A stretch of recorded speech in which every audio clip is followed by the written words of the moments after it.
Magandang umaga po sa ating lahat. Andito naman po si Professor Tonton Contreras sa isa na namang edisyon ng Usapang Politika dito sa Facebook Live at mamaya sa YouTube doon sa mga team replay.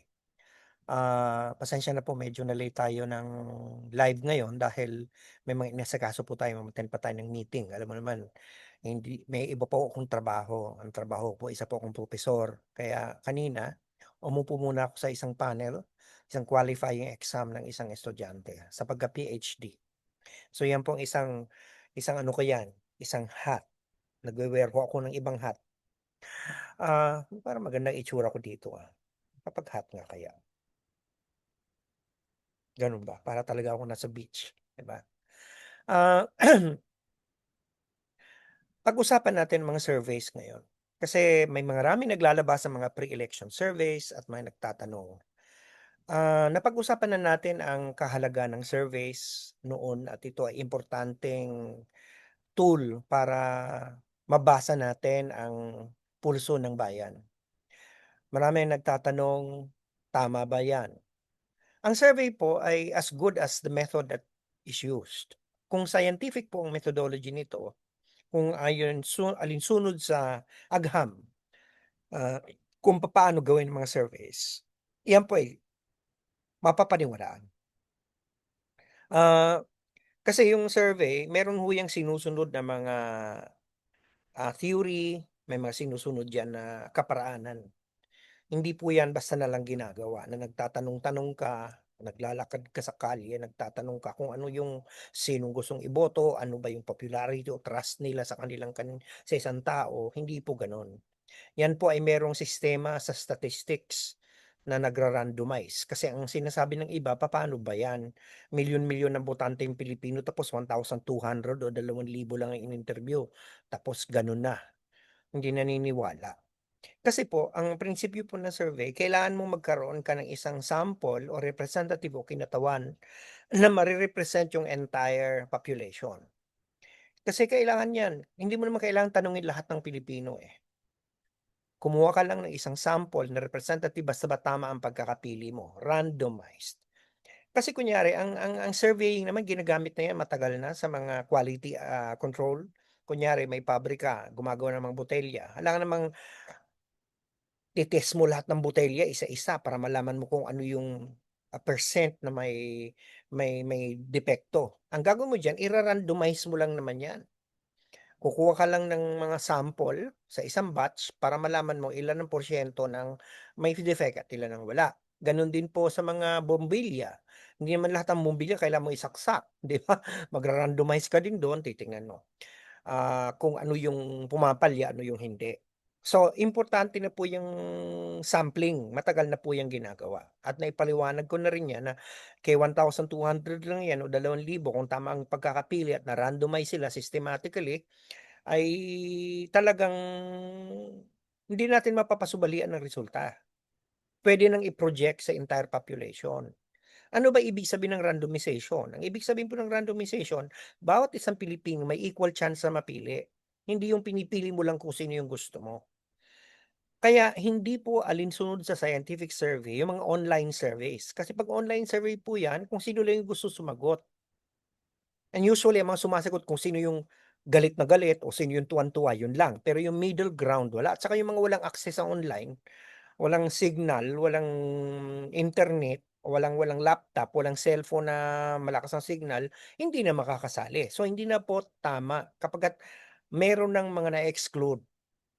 Yung mga phone-in service, yung mga tatawag lang sa radio station, 'di ba? Yung po hindi na rin po yun ano, yung hindi po yun randomized. Kasi kung sino lang yung may gustong tumawag. Yung ano, yung example pa din diyan, yung people on the streets, yung man on the street survey na gagala ka lang, magtatanong-tanong ka, hindi po yun randomized. So, ang ibig sabihin niyan, information yan, pero hindi para masabi mong porket 20% lang o 30% lang nagsabing ganito sa entire population, 30%. So, kailangan may randomization. Kasi hindi naman sa totoo lang yung mga nagdududa kung ang survey ba basta tama ang pagkakagawa ay kayang ma-predict, ay matagal na pong na-establish ang science yan. Parang katulad din yan, ginamit ko ng halimbawa ito. Kunyari meron kayong isang malaking kaldero ng sinigang, hindi ba? Niluto mo 'yan. Ngayon gusto mong tikman kung maalat ang sabaw. Alangan namang higupin mo yung buong kaldero para sa masabi mo na maalat, 'di ba? Ang gagawin mo hahaluin mo lang siya, ta's kukuha ka lang ng kahit isang kutsarita lang. Titikman mo, malalaman mo kung maalat o hindi. Kaya mo hahaluin, yun ang para randomized. Ibig mong sabihin equal ang chance na distribute mo yung lasa, 'di ba? At yung kutsaritang yun, kahit isang kutsarita lang yun, kinatawa yun ng buong sinigang o buong nilaga o buong bulalo. Kaya hindi mo naman kailangang lagukin lahat ang buong kawa o buong kaldero ng niluto mo para malaman mo, ay matabang, 'di ba? Hindi, kukuha ka lang ng kutsarita. Basta importante hinalo mo, right? Kasi kung hindi mo hinahalo, baka may ibang lugar na medyo maalat pa kasi hindi pa natutulong husto yung asin, yun naman isa matabang kasi hindi pa nakakarating dun yung alat, 'di ba? Kaya haluin. So, ganun po ang principle ng surveys. So, ang survey kapag scientific ay tama naman. Ngayon, ganito 'yan, kapag ang mga tao ang maging tapat sa pagsagot nila sa surveys, 'di ba? Then kapani-paniwala kung scientific ang method. Pero kung ang mga tao naapektuhan na, naimpluwensya na ng ibang factor like fake news o kaya nababasa na nila, masyado na silang emotionally influenced by what they read in social media, then ang mame-measure ng survey yung irrationality ng response. So, hindi na po kasalanan ng survey 'yan. Kasalanan na po 'yan ng fact na yung mga tao hindi na po makatwirang magbigay ng opinyon. So, ang nasusukat na po ng survey, ang nasusukat lang naman ng survey kasi yung response ng mga tao, eh.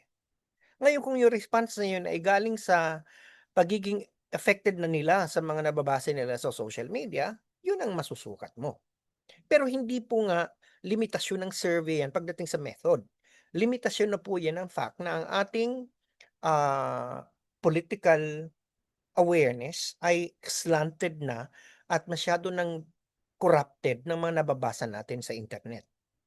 So, ibig sabihin nito, kailangan na natin sigurong palitan ang way ng paggagawa ng survey. Kailangan na mag-innovate tayo para basahin ang pulso ng bayan. Kasi kung patuloy lang tayong magre-rely sa surveys kahit man yan scientific, kahit tama ang pagkakapili mo ng sample, random yan. Kung yang mga pananaw ng mga taong yan ay nakuha din nila sa paniniwala nila sa fake news, yung din yun mare-reflect na response nila. Kung yan ay base din sa mga limitasyon ng kanilang understanding, ang nababasa lang nila itong ganitong klase, wala silang awareness sa nangyayari sa politika, yun din po yun nalalaman. Yun din po ang lalabas. Kaya ko nasasabi yan kasi marami po ngayong mga medyo nakakapagtakang mga kunyari nakakapagtakang resulta. Kunyari, sabi ng isang survey firm, 70% daw ng mga Pilipino ay hindi iboboto ang mga kandidatong maka-China. Ibig sabihin niyan, 7 sa 10 ang nagsasabi na hindi nila iboboto ang mga kandidatong maka-China. Pero kung titingnan mo, sino bang number 1 ngayon sa surveys, 'di ba si Bongo? Si Bongo, matagal ng affiliated 'yan kay Duterte at alam naman natin ang kanilang pro-China stance. So kung totoo 'yun at makikita mo na ang mga survey results ni Bongo ay kung minsan 41%, 42%, meron pa ngang 60% ang bumoboto sa kanya, ano nangyari dun sa 70% nagsasabi na hindi boboto ang mga taong pro-China? So 'yun yung mga magtataka ka, 'di ba? Tapos ang ibabanat kaagad ay naku bayaran niyang survey na 'yan, hindi not necessarily. Maaaring tama yung survey at naniniwala naman ako kung yan ay Pulse Asia o Okta o SWS, tama ang pagkakagawa ng mga surveys na yan. Kasi kilala ko ang mga gumagawa niyan. Maaaring yung ibang mga fly-by-night na mga surveys, maaaring hindi statistically sampled ang mga hindi randomly sampled. Itong mga anong ito, yan lalo ang WR, yung WR numero, mga kilala ko ang mga nagpapatakbo niyan. Ang Pulse Asia, kasamahan ko dati sa Lasal ang opisyal diyan. Gano'n din ang WR numero, kilala ko ang mga nagpapatakbo niyan. Sa Okta, kilala ko din ng mga taga-UP ang nagpapatakbo diyan. So, mga siyentista 'yan. Hindi po 'yan basta-basta mababayaran o papasubalian. Pero Baka naman kasi yung mga tao mismo ang hindi rasyonal sa kanilang pag-iisip. Galit sila sa China, ayaw nilang bumoto ng kandidatong maka-China, pero si Bongo ang tingin nila hindi maka-China. Or pagdating sa usapin ng China, itong opinyon nila, pero pagdating sa pagboboto ng senador, wala na yun sa isip nila. So there is an irrationality, there is an inconsistency. So isang paliwanag yun. Ngayon, ah, maraming mga tao ang ano, 60% ang nagsasabi na si Pangulong ang tama daw yung pabor sila na si dating Pangulong Duterte ay madala sa The Hague at malitis dun sa International Criminal Court, right? Okay, 60% ha.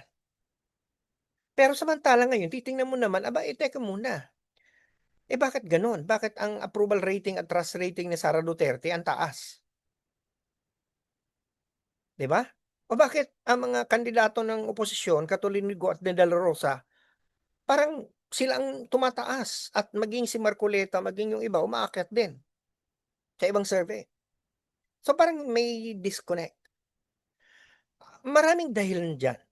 Again, 'wag nating sisihin ang survey firm. Nagbibintang kaagad kayo na bayaran niyang mga 'yan, hinuhokus-pokus, may paliwanag po diyan. Yun nga, yung mismong mga respondents ang hindi alam ang sinasabi nila, okey?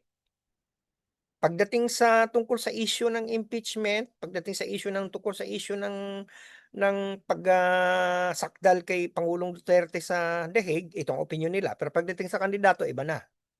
Nalilimutan, naging personal na, hindi na issue, isang paliwanag 'yan. Pangalawa, at ito ay naaral na rin ng ibang political analyst katulad ni Clive Argilles, ako sumasang-ayon din doon, na actually hindi naman nagbabago yung hilatsa nung ng electorate.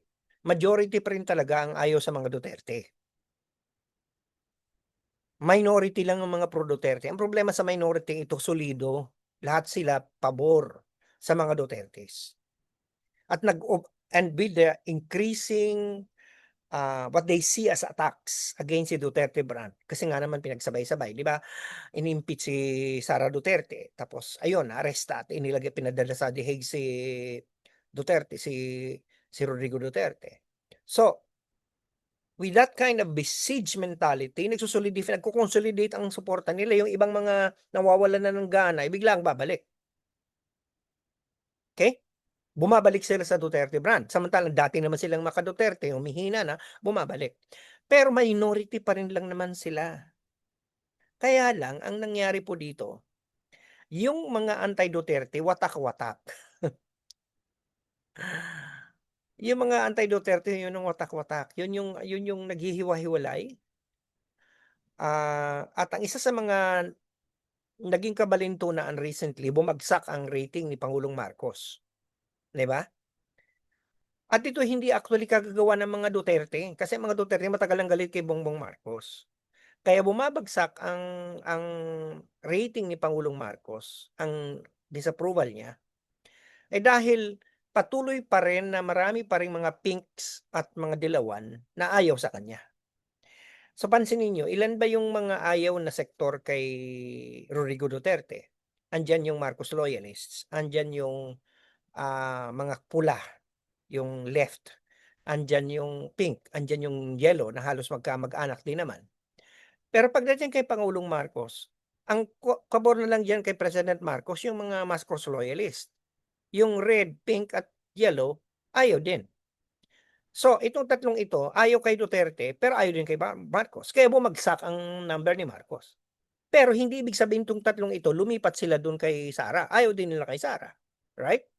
Pero ayaw din nila kay Marcos. Kaya yun ang nangyaring dynamics na paliwanag kung bakit tumaas ang rating ni Sara Duterte at bumaba ang ranking ni Pangulong Marcos sa kabila ng, um, patuloy na, you know, ah, pamamayagpag ng mga Duterte supporters at sila ay talagang nag-consolidate, nakikita nila ina-assault ang Duterte brand, 'di ba?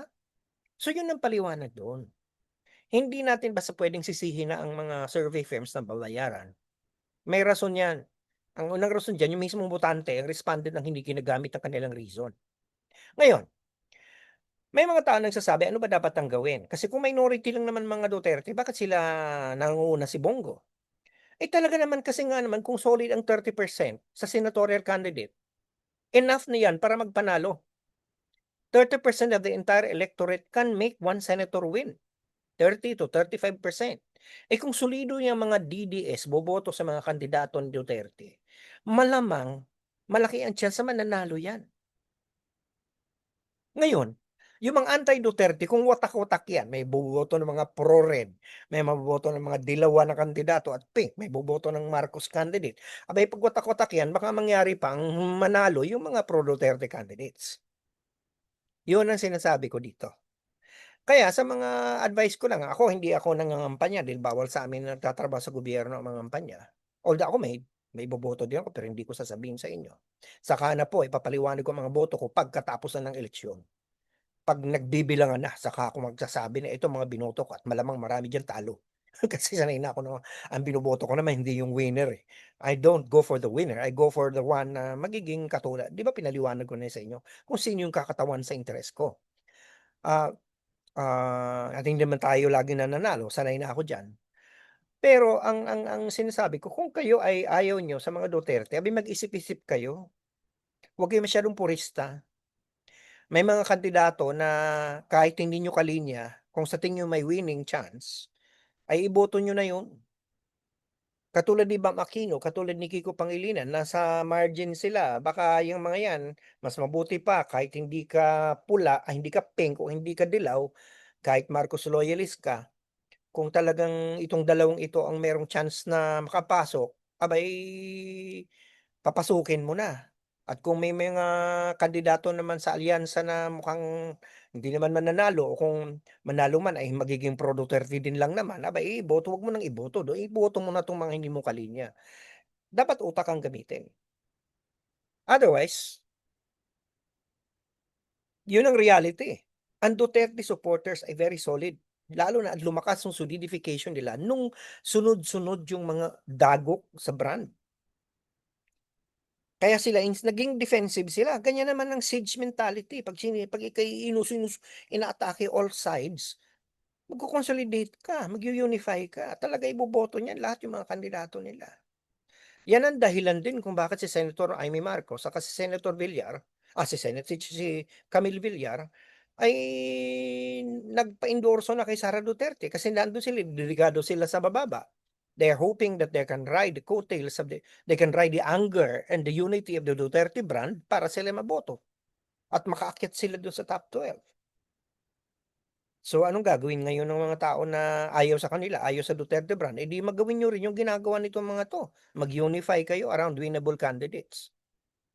Ako kasi hindi ako winnable, I don't go for the winnable. So, eto ako nag-a-advice sa inyo. Eh, ako naman kasi iba ang aking pamantayan sa pulitika, pero kung kayo ayaw niyo na may manalong kaunti ang mabawasan yung mananalong pro Duterte, aba'y di gamitin niyo ang inyong utak. 'Wag lang lagi puso at galit. Ang utak naman binigyan ko niyan, libre yan, 'di ba? Ako kasi ibang utak ang ginagamit ko, eh. Sa akin, kung sino yung kakatawan sa interes ko, yun ang iboboto ko. I don't go for personalities or because of my loyalty to a brand, no. I vote who I want to vote. But if you're a person who feels that the parameter should be that the pro Dutertes must not win, then you should do something about that. Maghanap ka ngayon ng isang linyada na winnable. 'Wag yung wawatak-watak ang mga boto. Ayaw niyo pala sa mga Duterte, kayo naman ay hindi nagkakaisa. Aba'y di kung sino united, diyan ang mananalo. O siya, sige na. Huwag niyo ngang kaagad ang sinasabi ko lang dito, huwag niyo kaagad paratangan ng mga survey firms na binabayaran. Kilala ko yang mga yan, mga propesyonal yang mga yan. Ako rin nasasaktan ako 'pag sinasabi yang may, "Ay si ganito, bayaran niya itong ganito, Purse Asia yan," 'di ba, may pera, parang gano'n, eh, naku naman hindi niyo alam ang pinagsasabi ninyo. Mga scientist po 'tong mga 'to. Kung may anomalya sa resulta, hindi po yan anomalya ng mga survey firms, yan po ay anomalya ng pag-iisip ng mga tao. Ayaw sa isang kandidatong taga-China, pero hindi ginagamit yan 'pag aktuwal ng pangalan na ibibigay. May denial na, 'di ba? Ayaw hindi daw iboboto kung ang kandidato China, yun ang tanong, eh. Pero 'pag ililit mo yung tanong, sino mang iboboto mo, nalimutan na yan. Titingnan na ngayon sa pangalan, hindi na yung issue. Hindi kasi issue oriented ang mga tao. O siya, sige na, dito na lang muna at kailangan ko na ring kumain ng tanghalian. Ay, 11:37 pa rin naman pala. O siya, sige, sana nakapagturo ko sa iyong kaisipan na plus kami ang puso at napabago ang paningin sa buhay, lalong-lalo na sa usapang pulitikal. Dahil sabi sa akin ng Lasal, "Teach mind, touch heart, and transform lives." At sana nakapagsilbi ako sa bayan dahil sabi sa akin ng UP Serve the People. Bagay ba 'tong hat ko? Kasi beach, eh. Beach ang background ko. Ayan, ako ang kumuha niyan nung nasa Boracay ako. Pero wala po ako sa Boracay ngayon. Nasa Los Baños po ako. Binackground ko lang yan kasi summer. Mga summer, mga ano na, bakasyonan ng ating maging background ngayong mga panahong ito. Sige, kita-kita na lang ulit tayo. Sa Miyerkules po pala ay baka gahapon na rin ako makapag-live. Kasi meron din po akong lakad sa Miyerkules. Ako po ay may maaga na biyahe. So, kailangan ko rin na umattend sa isang meeting. So, sa hapon na ako makakapag-live ng usapang politika. Sige? Ingat po tayo lagi doon sa mga lugar na medyo may mga may mga forecast ng heat. Ay mag-ingat po tayo, lagi magdadala ng tubig, ng bayong. At kung mainitan, kung hindi naman kinakailangan, huwag na pong lumabas. Kaya pag-ingatan po natin ang ating kalusugan, laging magdadala ng pamandong sa init at pamatid uhaw dahil iwasan nating ma-dehydrate. Sige, bantayan po natin ang ating kalusugan. Laging ko sinasabi, UP namin mahal, Ani Lasal. Bye for now. See you Wednesday afternoon.